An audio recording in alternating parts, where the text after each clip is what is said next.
the side. I don't want to So be we practicing like we're gonna be at church. Now sit up. street How you off, gonna act at church? a block off. I want to be right in the center of God's will. Favor rests in the center of God's will. Miracles rest when you're in the middle of God's will.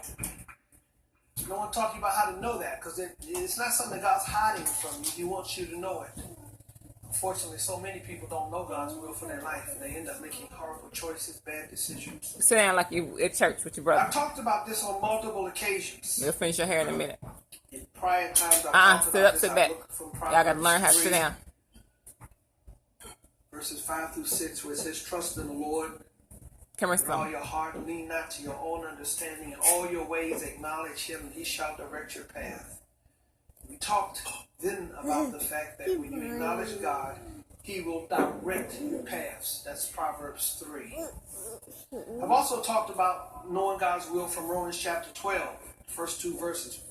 "I beseech you, therefore, brother, by the mercies of God, that you present your bodies Hands out your living eye. sacrifice, holy Hands in your lap. and acceptable Pay attention unto to God, Pastor which is your Jenkins. reasonable service." Verse 2 says, "And be not conformed to this world, but be transformed by the renewing of your mind, that you may prove what is the good, acceptable, and perfect will of God." You present your bodies unto God, have a transformed mind, and then Romans says that you'll be able to prove what God's good, acceptable, and perfect will is. Today I want to look at Ephesians, because twice in this 5th chapter, Paul says to the church in Ephesus that he wants them to understand what God's will is for their life. As a matter of fact, in verse 10, he says, finding out what is acceptable to the Lord. He says, you're finding out what God's will is for your life.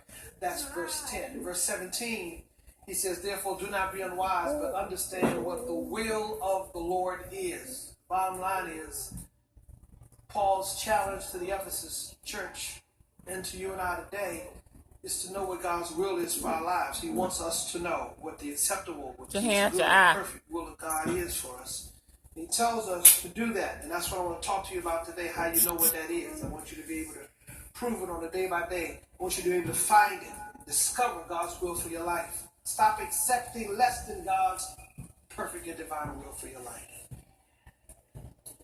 I know many of you have been living your life so